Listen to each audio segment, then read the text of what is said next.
Hello guys, कैसे हैं आप सब। आशा करती हूँ आप सब बढ़िया होंगे, मस्त होंगे और अपने अपने कामों में व्यस्त होंगे। तो हम जा रहे हैं गांव में है नई बहुरानी, नई दुल्हन का वेलकम। असल में हम शादी में नहीं जा पाए थे, बट सुबह सुबह जब बहू आती है तो उसकी वेलकम के लिए हम जा रहे हैं कि शादी में तो नहीं हो रह पाए, बट बहू का दुल्हन का वेलकम कर लें। तो हम दोनों बहन निकल चुकी हैं। गांव का ये सुंदर नज़ारा बहुत ही प्यारा लगता है। जब भी मैं यहाँ से निकलती हूँ आने जाने के टाइम पे बचपन की यादें आ जाती हैं, जब हम छुट्टियों में आते थे छुट्टियाँ मनाने हम मामा जी के यहाँ पे। तो बहुत अच्छा लगता है। किस किस को अच्छा लगता है गांव का ऐसा सुंदर नज़ारा, प्लीज़ कमेंट में ज़रूर बताएं अपने अपने प्यारे कमेंट से।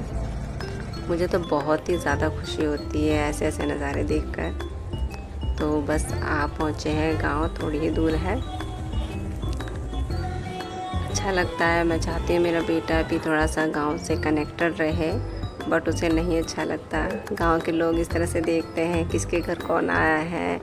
दूर दूर तक के रिश्तेदार समझ में आते हैं, आसपास के पड़ोसियों को भी पहचान लेते हैं।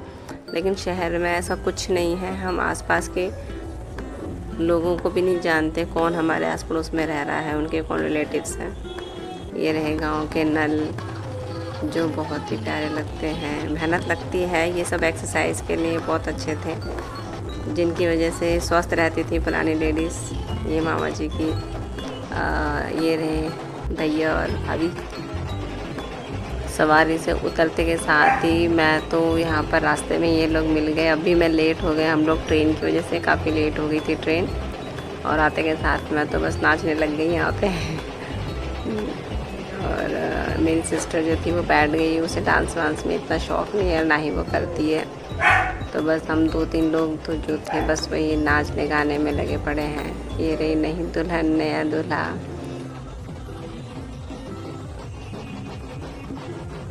सब सुखी रहें, जोड़ा बना रहे, मेरा आशीर्वाद इन दोनों के लिए। जा रहे हैं खेत की तरफ पूजा करने के लिए।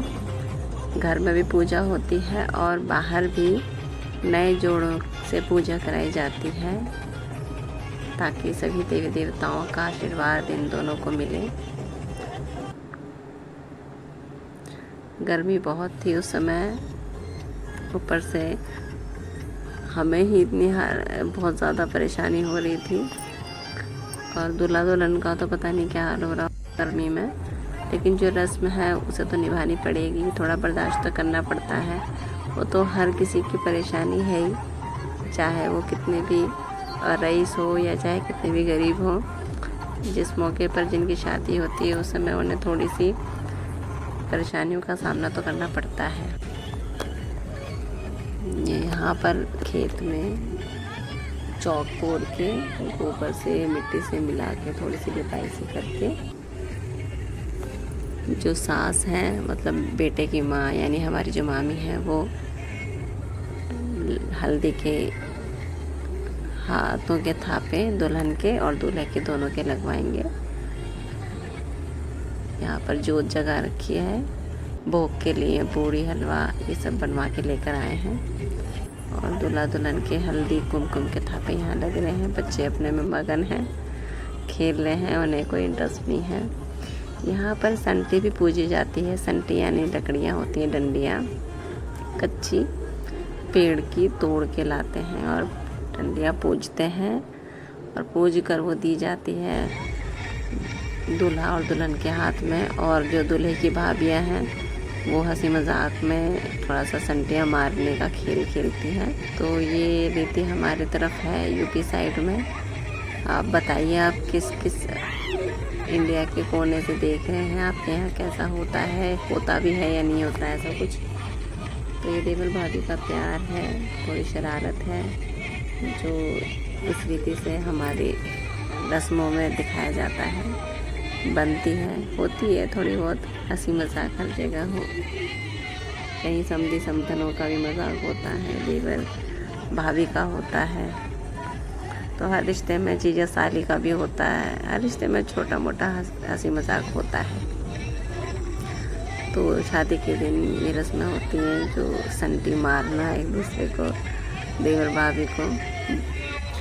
ऐसी छोटी मोटी रस्मों से शादी का जो मज़ा है और दुगना हो जाता है। तो संटी खेल कर वापस जाने की तैयारी हो रही है, ढोल नगाड़ों के साथ डांस करते हुए। पूरा गांव इकट्ठा हो जाता है देखने के लिए। गांव का यही बात अच्छी लगती है कि सारे के सारे इकट्ठे होकर एक दूसरे का मनोरंजन देखते भी हैं, करते भी हैं, साथ में कराते भी हैं, गीत वीत गाते हैं, ढोलक बजाते हैं, सब एक दूसरे के सपोर्ट में आ जाते हैं।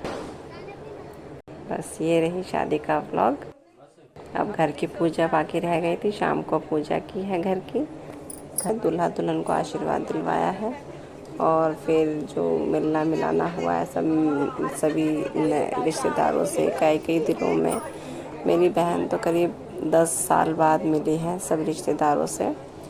वो नहीं आ पाई थी कई बार गांव में, तो बहुत ही अच्छा लग रहा है उन्हें भी। सब को देख रही है कि सब जो छोटे छोटे थे देखने में भी आया है। जल्दी से ही लोगों का काफ़ी चेंज हो जाता है लोगों में, तो 10 साल तो काफ़ी बड़ा टाइम होता है। तो बहुत हैरान हो रहे हैं भाइयों से मिलकर।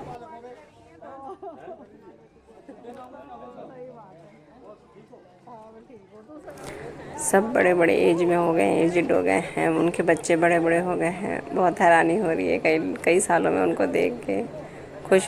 खुशी होती है कई दिनों में लोगों से मिलते हैं। तो बस यही था आज का व्लॉग। तो मेरा ब्लॉग कैसा लगा प्लीज़ कमेंट में ज़रूर बताएं और प्लीज़ चैनल को सब्सक्राइब कीजिए।